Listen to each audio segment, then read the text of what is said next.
Did I do it wrong? No, no, no. Right ahead. Was a native home, but at the age of 17, young Sam began to roam. He went out into Texas, a cowboy for to be, a kinder-hearted fellow you seldom ever see. Sam used to deal in race stock he called a Denton mare. He matched her in scrub races and took her to the fair. Sam used to coin the money and spend it just as free. Drank nothing but good liquor wherever he might be. Sam left the column ranch in the merry month of May with a herd of Texas cattle the Black Hills far to see. They sold out at Kansas City and all got on a spree, a tougher set of cowboys you seldom ever see. On their way to Texas, they robbed the UP train, divided up in couples and started out again.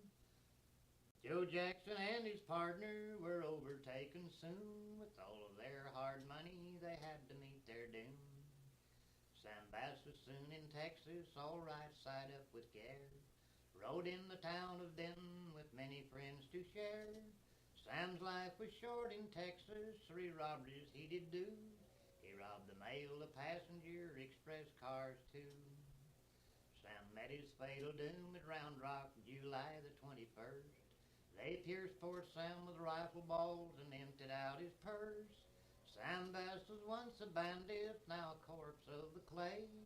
Joe Jackson's in Nebraska trying to get away. Jim Murphy's borrowed Sam's good gold and didn't want to pay. The only way he thought to win was to give poor Sam away. So he sold out to Whitten Bond and left the friends to mourn. What a scorching Jim will get when Gabriel blows his horn.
Greetings and salutations, everyone. Welcome to Autist Circle number 12, Charles Marion Russell. I am, as always, joined by Total Blackout Painting, whether he wants to be or not. Hello. Thank you. This is going to be a good one today. We're talking about another... So although I'm from Idaho, I feel a great affinity for Montana. And it's a very beautiful place, and we're going to be talking about one of Montana's kind of famous sons today. And that is Charles Marion Russell. He is known as the cowboy poet.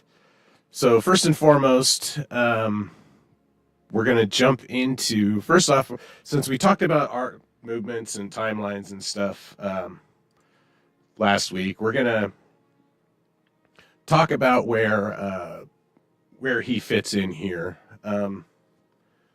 So as the line goes, he fits in shortly, or right around, excuse me, right towards the end of realism, late impressionism, and then he lived to start seeing the he lived to see Dada and Futurism and all that stuff in the very beginning of Surrealism.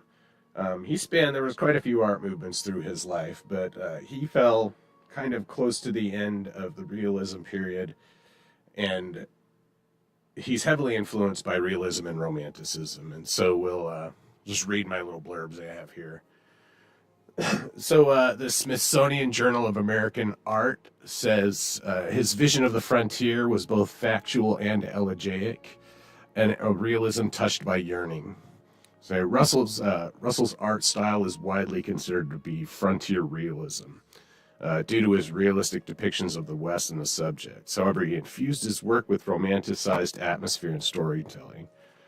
He was more concerned with capturing the essence of the West, more realist style painter like Repin, but his subjects were often dramatic, giving the scenes a very romantic feeling. So, of course, Repin, I think, was our very first episode where we talked about the realists there. And he's, the realists were very concerned with conveying the gritty reality of the time, right? Mm-hmm. They were trying to show you what was happening, spread their world to other people, as opposed to the Baroque artists who were always trying to show a fantastical realm of some sort or relay some sort of allegory. This guy's just showing real life as it is to give you that meaning without, necessarily a whole lot of heavy symbolism and stuff. Mm-hmm. So a quote, one of my favorite quotes that I found from Russell, that I felt was very romantic quote is that it stirs emotion. He said, the cow camps are gone, the open range is fenced, the world I knew is writing into history on rubber tires. Oh, wow. So I know, isn't it? It's really powerful, isn't it? Yeah. It like a little poem just compacted down into those few lines. Right.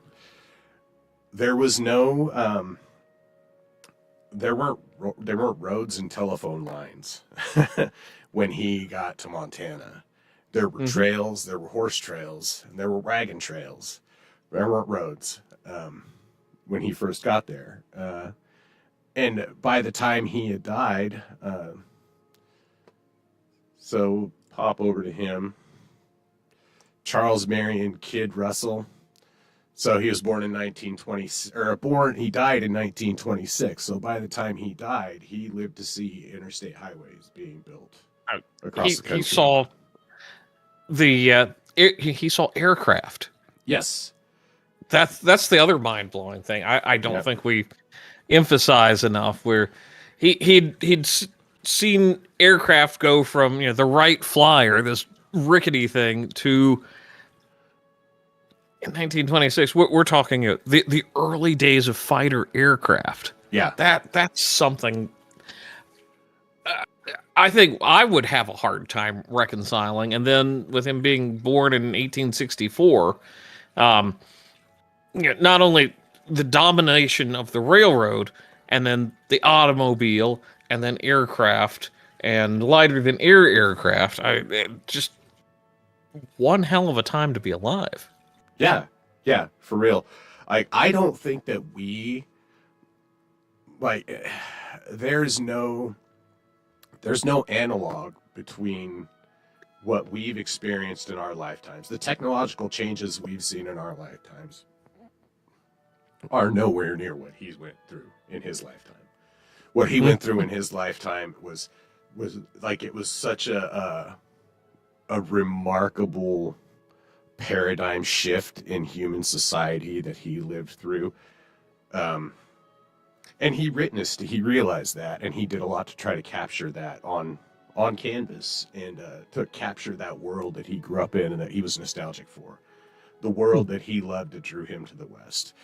So when we talk about, let's talk about Kid Russell here, and then we'll move on to his paintings. So, excuse me.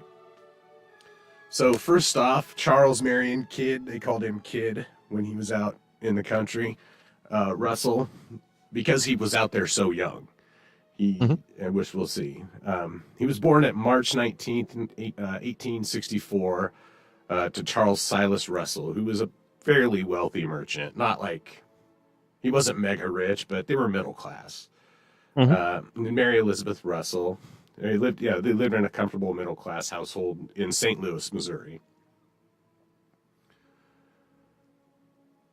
And as a child, he, because of where they are in St. Louis, there were tons of people coming through there all the time. And his family had a ranch. And so there was a couple of guys that he really, he would love to hear the stories of the trackers and traders, to hear about the explorers, because it was the new age of exploration. And really, that's the spirit of the Old West, was that age of exploration. And really, with him growing up in St. Louis and even Illinois, we're talking that was the edge of civilization back at that time. Yeah, absolutely. Absolutely. Like, that's where people left to go explore the West. That's where they left from to go explore the West on the frontier. And there was still, lots of... So, when he was young, so buffalo hunts, the Great Buffalo Hunt was from about 1870 to 72 to 74. It was a really short period of time. But, it didn't take him that long to fucking decimate the buffalo. So he got to see or experience the tales of the endless herds of buffalo, of the natives that lived in concert with the land and the buffalo and stuff like that. So he was very enamored by that.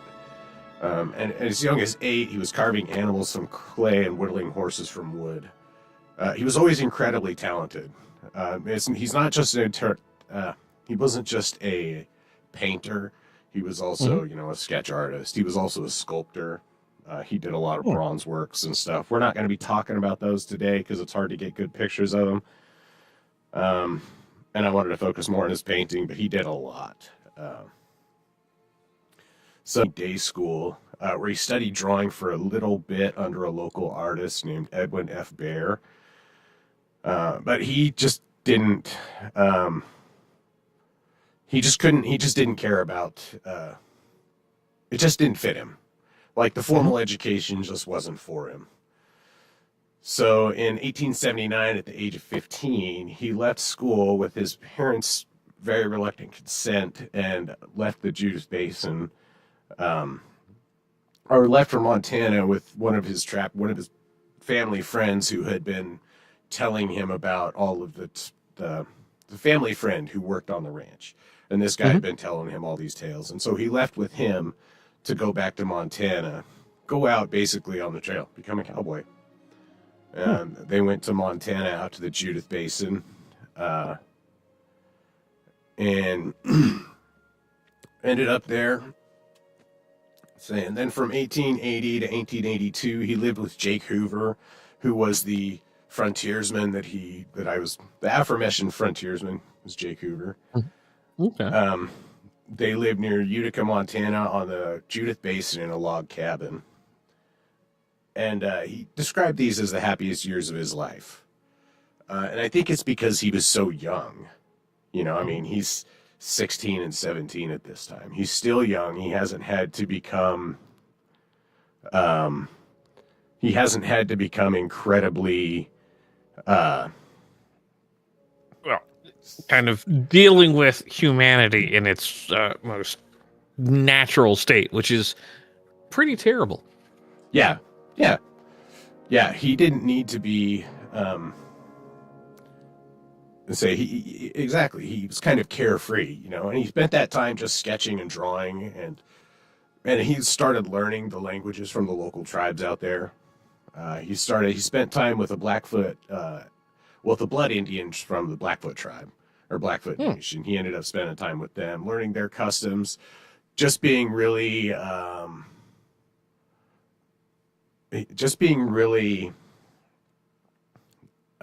kind of saying almost going native in a way, right? He was one of the original, he was a frontiersman. You know, he was one of the guys that helped make it so that anybody else could go out there. So, and then after, go ahead. It's one of the, especially for the non-Americans in the audience, I think it's just such a unique experience that there's very few analogs to just how different that was. You know, if you compare to like the British colonial experience down in South Africa or anywhere in Africa, there's more conflicts, but in North America, it was kind of this. Yes, we had the Indian Wars, but there is also this kind of like, with Manifest Destiny. Well, it's our land, so you just need to move along, and it's kind of a fascinating dichotomy. With, how it was viewed, because it's like, no, you can join us. Yeah, it's fine. We're not going to just go to war. Oh, well, you're on our land, so you want to fight about it? Okay, fine. Right. And I think it's important to mention that not like every frontiersman that went out there was going out there guns ablaze and shooting Indians and buffalo every time they saw them. There was a lot of people out there who kind of lived, and especially because not all the Indian tribes were hostile to the settlers. Like many of them were happy to trade with the settlers and help make their life easy too. So, well, and it's Chief Washakie, I cannot remember his tribe. Central Wyoming tribe, and they viewed the white settlers as, we can trade with these people, we can also wage war against our traditional enemies, and we have friends that will back us up. This is pretty neat. Right. It was it wasn't like, we look back on the history of the natives and what's happened, and you think of it what you want, but it wasn't all adversarial with these people, and he was certainly not one of the adversarial people. He, because he grew up knowing these people around and working with them and just being around them. Mm-hmm. So in the mid 1880s, like around around 1840. I mean, not 1840. I mean, 1884, 85. He started just doing like ranch handing based places, which was largely seasonal work, and they'd go from place to place. And in 1886, there was one of the worst, winters on record in Montana history. He was working as a night herder, and this was a place like. So there were routinely temperatures that it routinely hit negative 50 degrees, negative 50 Fahrenheit, I should say, not negative 50 C. That'd be really cold. But and I'm not going to do that conversion. I'm sorry, European listeners. We don't do French units on this stream. We're talking about freedom units right here. So, so yeah, there were tons of lost cattle, tons of lost. I mean, many farmers just lost whole herds, you know, or ranchers lost their entire herd. Like it was a rough winter that wiped out a lot of families in that time. But so he was working as a night herder, and which, you know, they go, the night herder, oftentimes the night herder has to sing to the cows. So it was remarked that Kid Russell had a very nice singing voice, and that him and his brothers were very good at playing the banjo. So they had a lot. They were they were certain, like the consummate cowboy is what I like to think about it. You know, he would be like, if you were going to go out camping, he would probably be the dude you'd want to have with you, because he's going to know how to keep you entertained. He's going to know how to handle everything and help out too. So,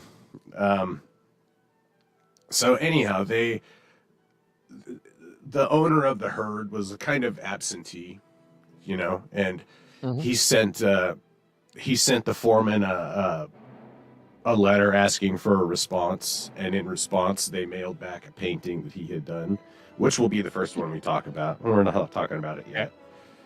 And that was kind of the painting that, so once that guy got the painting, he took it and showed it around to everybody because it was so cool, which we'll see.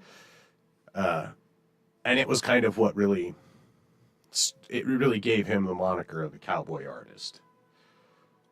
So, in 1888, he spent more time with the Blood Indians. Just, you know, I don't know, doing the Daniel Boone thing, I guess, or however you want it. Hanging out with the natives and learning their customs and everything. And by 1889, he returned to the Judith Basin, and it was already starting to be, settlers were already starting to fill in. So he was, it was like the beginning of the big change for his life, you know, like at the wild frontier that he had grown up on, because he, you know, he grew up here, you know, by the time he was, by the time he's 32, he's been bouncing around Montana, he's been painting, he's been doing a lot of stuff. But in 1892, he moved to the Cascade in the Great Falls Basin area, or moved to Cascade community. Okay. And that's where he eventually met his wife, her name was Nancy Cooper. She was actually only 17 when they got together. But that's not... Well, that's typical, though, for that time. Exactly. It's not crazy. Like, if you grew up watching Little House on the Prairie like I did, when Laura and Manly got together, there was a pretty significant friggin' age gap there. You know, like Manly was a pretty... Or was it Almanzo? Was that his name? He was... I thought it was Manly, but Well, they called him Manly. She called him Manly, but he had another name. But he was significantly older than her because he worked with her father, and she was a kid. So, and I think canonically she was only like 16 when she got married. Oh, like, I think Laura Ingalls Wilder was pretty young when she actually did get it, because those Little House on the Prairie is based on real stories. I thought that was just a fictionalized version of her life, not closer to reality. Yeah, yes and no. It is a fictionalized version of her life, but they are kind of based in, like, it was written by someone contemporary to the times, basically. So maybe fictionalized versions of her life, but it is kind of stuff that really happened. Okay. So anyhow, so they got married, and then they ended up moving to Great Falls. Nancy became his business manager and his agent, his publicist. She did everything for him. And he'd worked and done, he'd sold his art here and there. He'd sold it to local newspapers and local magazines and stuff like that. People would come and ask him about stuff. But Nancy really helped him realize, like, the full commercial, like, how she helped him realize what a great artist he really was. And she helped to get him recognized nationally. Like, he wouldn't be nationally recognized without her. And so I've got a quote from him here, another one that I thought was really nice. It says, "My wife has been an inspiration to me in my work. Without her, I would probably never have attempted to soar or reach any height, further than to make a few pictures for my friends and old acquaintances. I still love and long for the Old West, but I would sacrifice it all for Mrs. Russell." And he said that in 1919, just a few years before he died. Wow. Yeah. Right? That's pretty good. Yeah. Pretty amazing way to put it. So, like I said, in 1897, they moved to Great Falls. They rented a small house there that he worked out of. And then eventually, in 1899, the local W.T. Risley Printing Company published a book, 12 of his sketches. And then they began selling prints and Rhymes from a Roundup Camp, a Russell illustrated collection of cowboy poems by Russell's friend Wallace Coburn, was also being published by them also. So they were kind of a big deal in the local area, and it really started, it helped, again, spread him out further. Wow. Yeah, it's stuff like that where you realize at how much things were different culturally back then. Just you've got these printing companies doing the books of sketches and cowboy poems and all that, but it's because Russell's wife pushed him to do that, and now we're fed this lie culturally where, oh well, she was oppressed. It's like I think she realized that together they were better, and just showing what he could do is probably one of the greatest testaments to the American will that has been rotting on the vine ever since the West closed. Yeah. It's depressing. It's like I say, we could look at it as a depressing commentary on modern day, but really, I want to focus on how kind of inspirational that is, and how they had a very strong relationship their whole life. And she lived for, almost 20 years after he died. Mm-hmm. So in 1900, they built a cabin in Great Falls. And in 1903, they built a log cabin studio. And then Russell, because he was a great lover of the West, and of course it's because it's relics of his childhood, so he starts collecting all this jewelry, his old weapons, all old Indian clothing. So basically, another artist that's a collector. I guess that's three.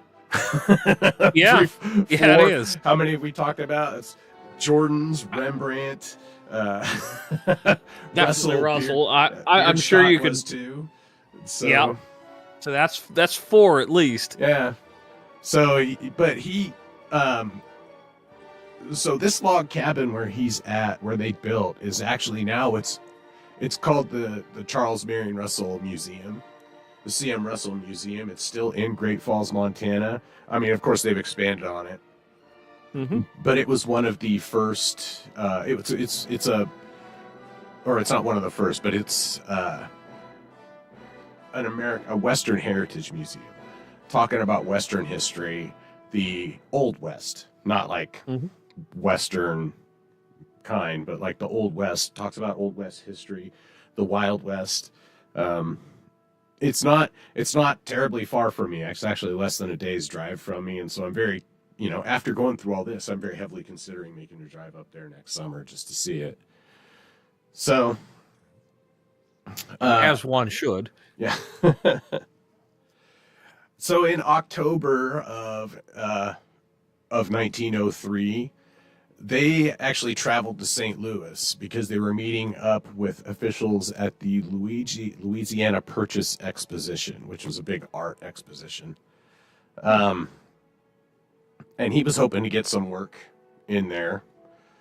And so he submitted a bunch of watercolors and some other paintings to get for consideration.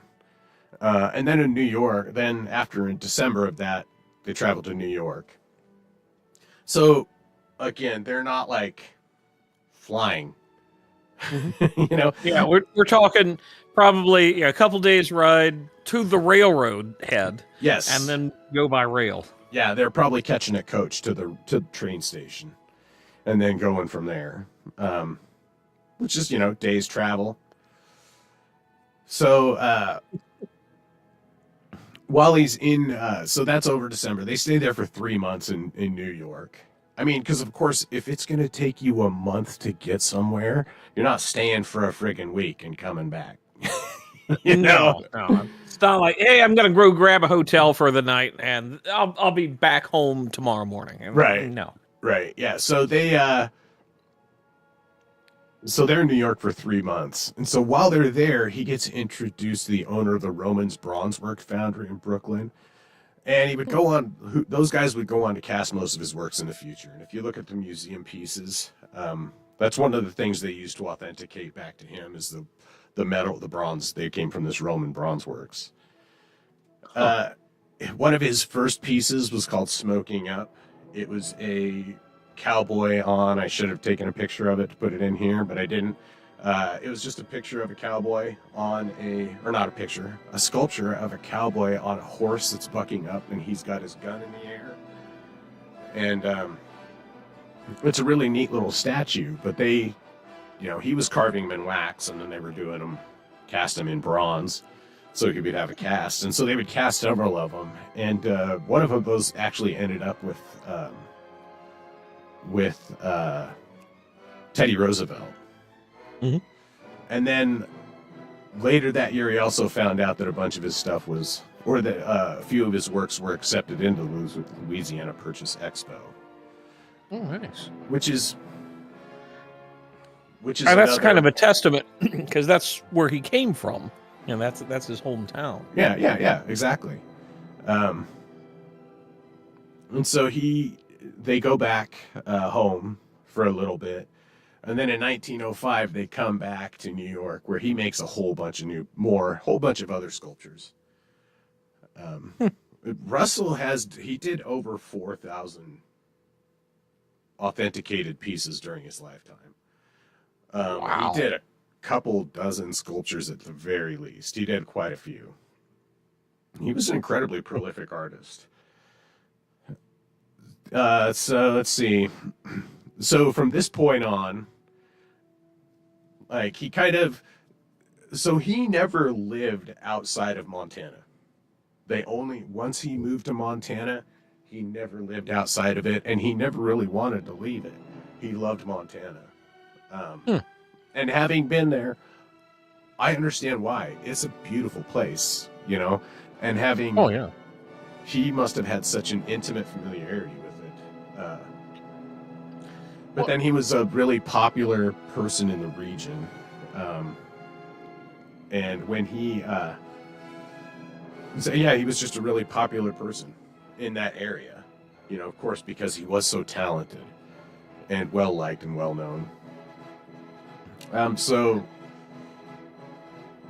I just can't help but wonder, his intimacy with the landscape may have colored the way he chose to actually paint those locations, the palettes he picked and things like that.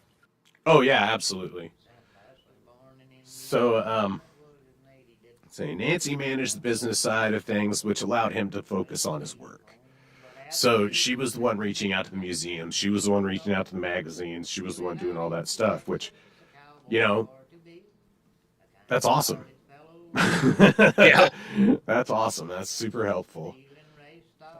The song that's playing right now in the background on my stream is called Sam Bass. It was one of Russell's favorite songs.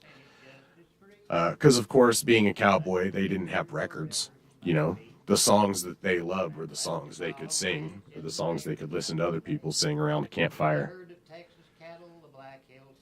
And so later in life,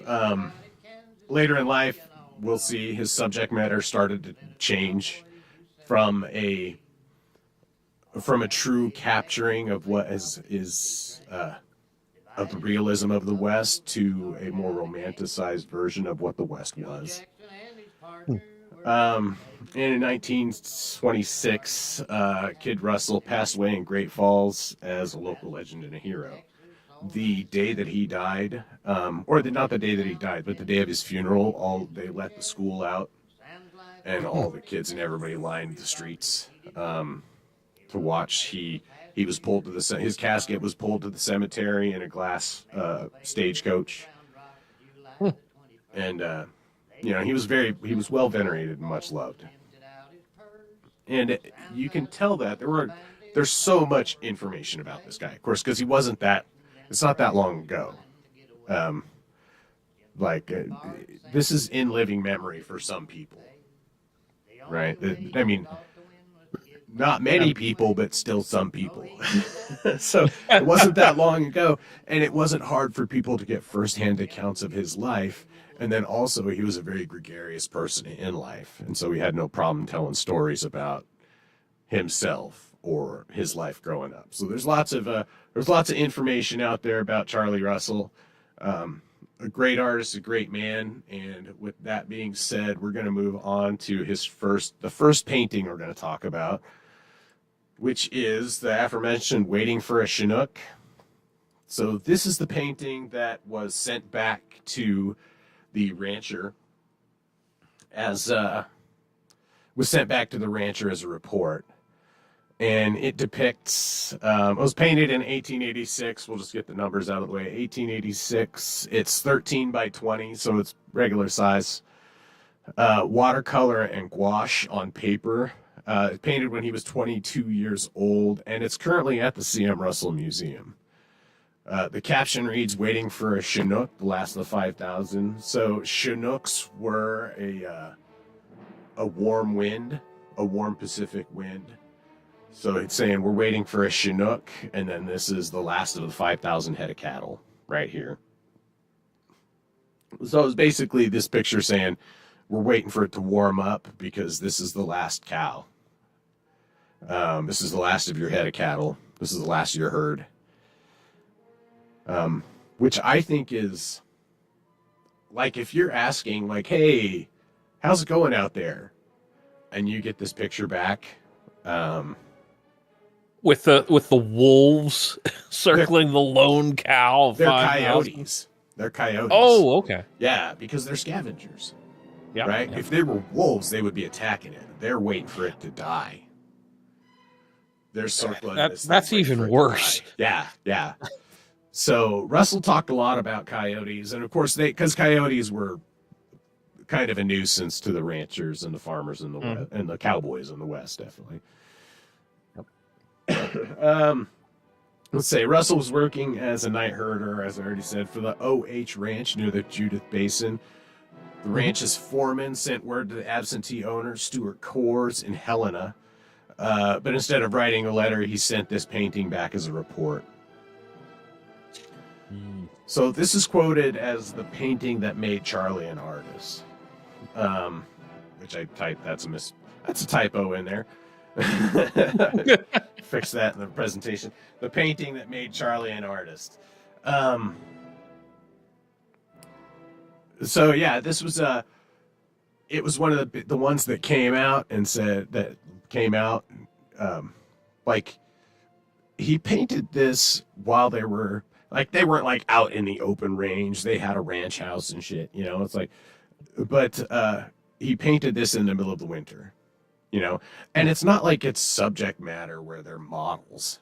You know, he painted this all from memory, and even put his own little his own signature on there. I like the buffalo skull there with his name. Yeah, he's actually that's an awesome detail. It's a trademark. Really? Yeah, so that that's awesome. The buffalo skull is trademarked as part of his signature. Huh.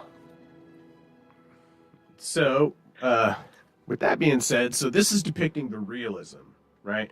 And it's watercolor, so it's not like if it was an oil painting, you can capture a lot of realism in oil painting, but watercolors and gouache are always going to look like watercolor and gouache, and it's what they're meant to be. And just a masterful capturing of the scene, and it displays it so well. Like the gauntness of the steer is so apparent. You can tell its horns are twisted, which is kind of a sign of not being healthy. Awesome. Yeah, but it's also an awesome detail that many could overlook. Yeah. And just the hungry coyotes just circling. They're just waiting. It's a very detailed, like it tells a very powerful story, especially if you're a rancher asking, "Hey, what's going on with my herd?" Yeah. Well, I hate to tell you this, bud, but and I think the other thing that would get lost to people who haven't been out there is that just kind of snowy background way up in like you can see some of the ridge detail where it's like, oh yeah, he just did that. It's like, no, it does look like that at times when you're out there. Like, there's a mountain ridge back there somewhere, but hell if I know where. Oh yeah. No, he did. So they call Montana they're coyotes. They call Montana the Big Sky State because it does look like that. The sky opens up when you're out there. It's really cool. And I don't know how the horizons are back east. But as a guy who grew up in the mountains around here, I know how they are around here, and his paintings capture it incredibly well. I will say, growing up on the East Coast and in the Midwest, and then spending a lot of time in the Mountain West, back here, it is definitely much more closed in feeling for the most part. Yeah. It's like you're more looking up than out at the horizon. Right. And Montana has a big basin on it, right? And so all right, so we're going to move to the next painting, which is it's called Smoke of a 45. That's such an awesome painting. It is. It was painted in 1908. It's 24 by 36 oil on canvas, and it's currently at the Ammon Carter Museum of American Art in Fort Worth. I need to remember if I ever go down to. I have family in Fort Worth. I should make an excuse to visit them so I can go see these museums. Anyhow, so the description from the Russell Museum is... why are you down here? Because I want to see C.M. Russell paintings. Right. Because I love you guys and I miss you. Now fuck off so I can go see this museum. No, but... Anyhow. So yeah, the description from the Russell Museum of the painting is it's a gunfight and there are no clear good guys or bad guys. But the props would indicate that bad whiskey and poker have something to do with the ruckus. Which is a pretty astute observation because there's a bottle of whiskey on the ground here. And then of course cards everywhere. And I don't know how big... Oh, okay. So this is a fairly good sized painting. Okay, this is just a random detail that I absolutely love. The can of crushed tomatoes. Yeah. There's just... Well, the reason is because I just remember reading Colonel Dodge's memoirs from his time out there. And it's like cans of tomatoes were coveted by some of the cowboys up north. That's funny. That is a really funny... I didn't notice that. That makes sense, And And Charlie would have known that. Mm-hmm. Russell would have known that. He would have known. So that's a very interesting or good detail to be captured there. I mean, if you really wanted to break it down, I will say in 100 years or 200 years, when they look at it, they're going to start looking into the, like, oh, it's got the $1,000 reward and licensed gambling, and this guy must have been... He must have been the guy that the reward was for. It's like, right? No, it could have just been some dude that got in a bar fight with the guy coming out the door. Right. But it is such a... I think it highlights a couple of his strengths, and his strength in capturing action. Like, these horses are so active. Like, there's so much motion in this painting. And this horse, the horse in the middle here in the front, like, that's just such an amazingly well done. You know, just look on the horse's face, which of course he would know. He was very intimately acquainted with, he spent a lot of his time with horses. And so his favorite horse, I think, or the horse that he learned to ride on, was an old Civil War horse on his folks' ranch. And, you know, he's been riding horses since he was like 12. Mm-hmm. So, one thing that I really, another thing I want to point out is the sky, the horizon. It's a very Montana skyline because it is open. It's so open, and it has those, like, he captures the sky beautifully. And it seems kind of like a dull painting at first when you look at it. It's like, oh, he didn't use a very bright palette, but that's because life didn't have a very bright palette back then. Right? Like, horses were dirty. Or, I mean, horses were brown and the ground was dirty. It's just you know? I mean, that's just the way it is out there. Yeah, it was like there wasn't paved streets and sidewalks. And the other thing I think is just really cool is the windows on the palace. And you can kind of like see the sunrise in that, and it matches the sun coming off of the left-hand side of the painting. It's just really cool. It's a really good, realistic detail. And, like, get caught up on the subject matter of how cool the subject matter is, but like the realism of his paintings is really good. You know, like, he captures his light sources, he matches them just like a Baroque master. You know, he's intimate with the light, similar to the you know, following in that use of light all the way back from the Renaissance period. You know, it's just such a cool painting, and I wanted to show it because it is a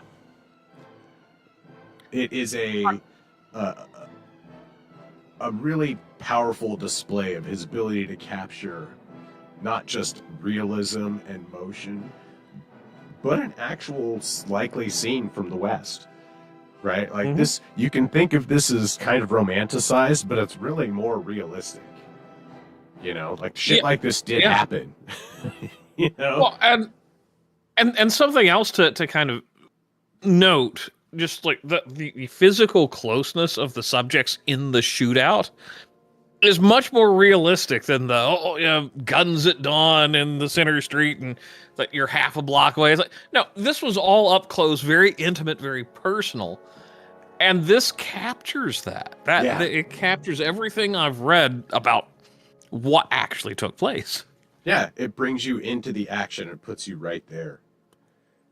So, and this is his earlier age when he's still trying to capture and show the West as it is or was, you know?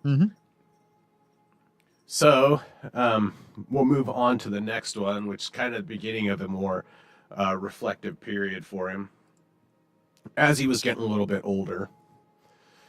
So this one's called In the Wake of the Buffalo Hunters. It was painted in 1911. It's 25 inches by 20 25 by 35 oil on canvas. It's currently in a private collection, but it is often displayed at the Sid Richardson Museum in Fort Worth, which is another American Heritage Museum. So Fort Worth has two of them. They got the Ammon Carter Museum and they have the Sid Richardson Museum. Probably have a few others too.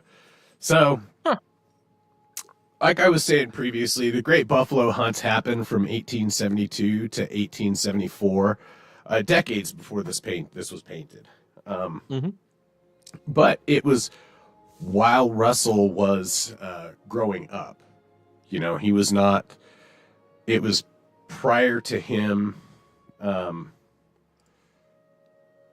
It was prior to him to the winter that defined him as an artist. It was really right after he had like this happened right after he went to Montana. You know, so it was something that it was the buffalo hunts and the buff fields of buffalo was something in his lifetime, and in more importantly within the lifetime living memory of people that he was associated with, you know, like the Hoover guy who he hung out with, who taught him or told him so much about the West. You know, and just thinking back to Bierstadt, like you see the figures off kind of that they're gesturing at off in the distance. That's just such a nice little detail. Yeah. And so, yeah, what this depicts is the, so during the buffalo hunts previously, and this shows the Blackfoot tribe, or not Blackfoot tribe. What was it? The blood band of the Blackfeet. Yeah, it was something like, yeah, that's what it was. Yeah. And, he was, because he had spent time with them, he was meticulous about the details on this. So there's no doubt about who it is. Because, and he knew these peoples, not these people, but he knew this tribe and he knew people from this tribe. And he always felt a deep sadness for not only he always felt a very deep sadness for the way that the natives were treated. You know, that the way the American government treated the Native Americans. And because he felt like they got a raw deal, you know. So when they had these buffalo hunts, what they would do is have like the hunters would go out front, and then behind them would be the children, the elderly, and the women. And they were the ones. So the guys would kill the buffalo, and then these guys would come along behind them and process them. And they would use these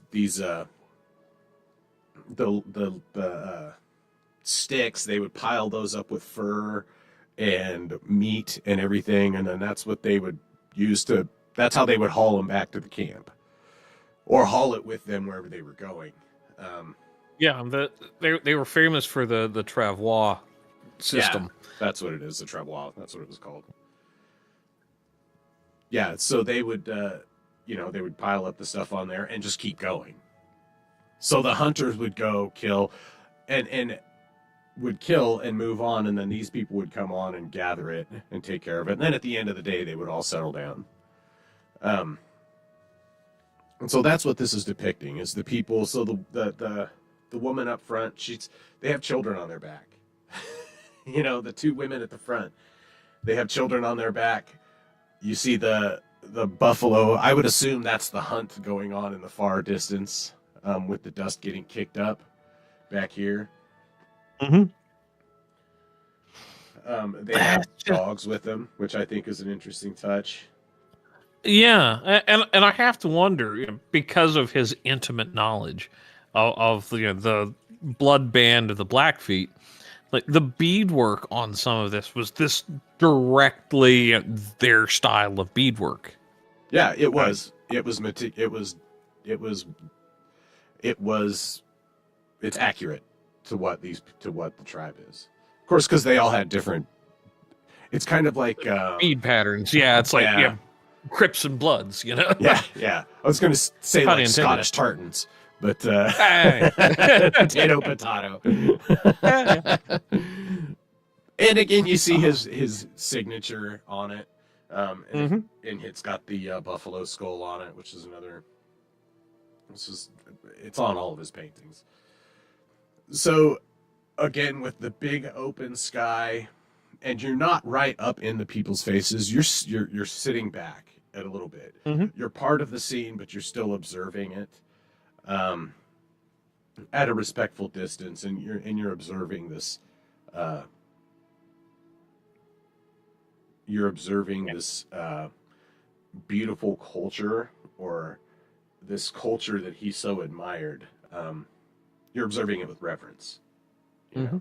And they're framed very nicely by that beautiful Montana sky, that big open horizon. Yeah, it's just it was like one of his love letters to the West, which most of his paintings were all love letters to the West, but this was specifically like, just, hey, you know, look at these people, look at how noble they are and what they've done.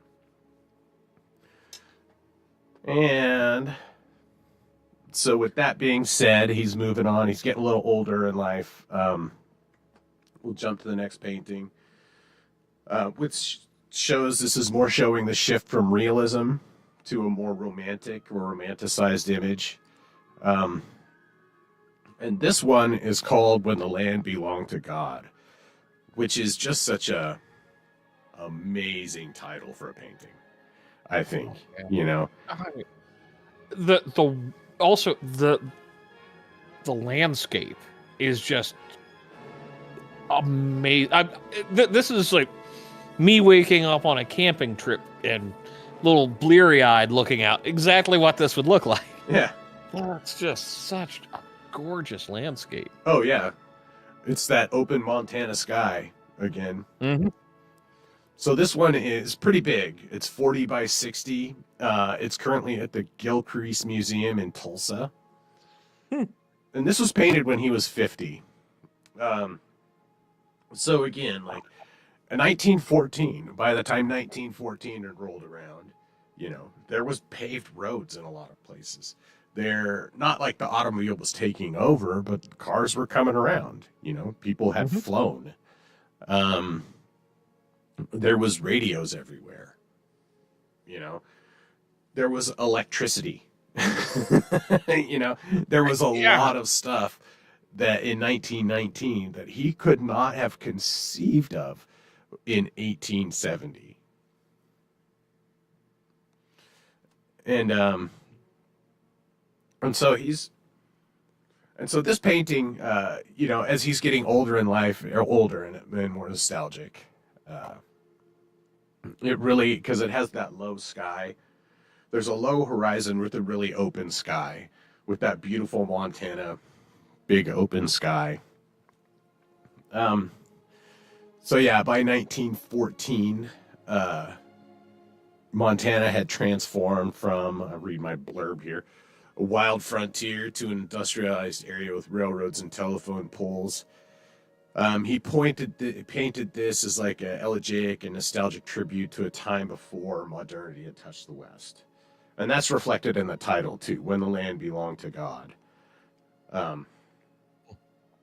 You know, he's really saying that, look at how beautiful this is, you know, this is gone. Because the land belongs to man now. But this is what it looked like when it belonged to God, when no man had touched this. And yeah, you can see a lot of movement in this painting too. You know, they're kicking up dust, and also that's the other thing too, is that it's not just kicking up dust here, but it's off in the distance. It's all the way back. Yeah. Which just emphasizes how huge these herds were. Like, and herds that he would have probably seen in their twilight years.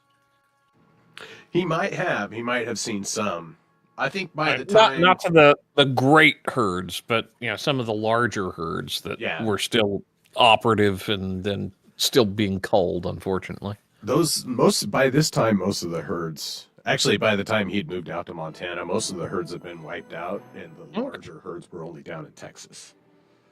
Oh, okay. I my timeline's backwards on that then. Yeah, but regardless, so this shows again, there's coyotes in here, right? And I think the coyotes are just, we're just gonna hunt. They're not hunting shit.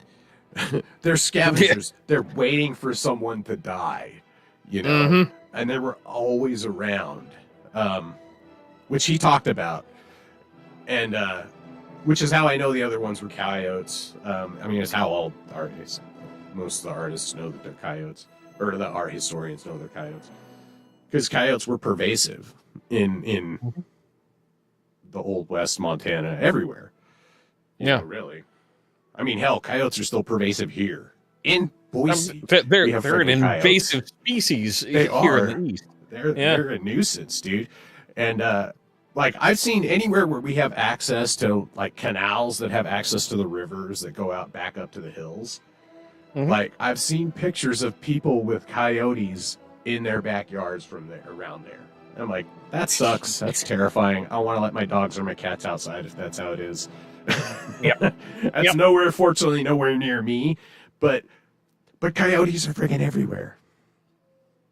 They're very adaptive species. But this we're running up late, so I'm gonna run. Okay, so this image also appears in a lot of textbooks. It was in one of my textbooks growing up. And this painting is considered as one of the great canonical works and stands alongside among the Sierra Nevada from Beardstadt that we talked about in episode 11, along with a few others. Yep. Okay, to wrap it up for the last 3 minutes here, we're going to go to the last one, which is the Salute of the Robe Trade in 1920. This is painted in 1920, 30 by 48, oil on canvas. This is currently at the Gilcrease Museum. This was painted when he was 56, only 6 years before he died. And this is a depiction of Fort Union on the Montana-North Dakota border. And Fort Union was established for the buffalo fur trade. It was trade with the natives, but most of the primary thing was they traded for furs. And that was right, yeah, because that's something to distinguish. Up at this time, fort didn't always mean a military outpost. Usually, it was 50% that, 50% trade outposts. Yeah. Most of these were trade out, and a lot of them were trade outposts. And they may have been established by the military, so they call them fort or whatever. But this was a trade outpost, and so this, the fur trade in the 1830s, or the height of the fur trade for the natives was around the 1830s and 40s. And they called them robes, but it was really buffalo hides. Oh, now my OBS dropped out for a second.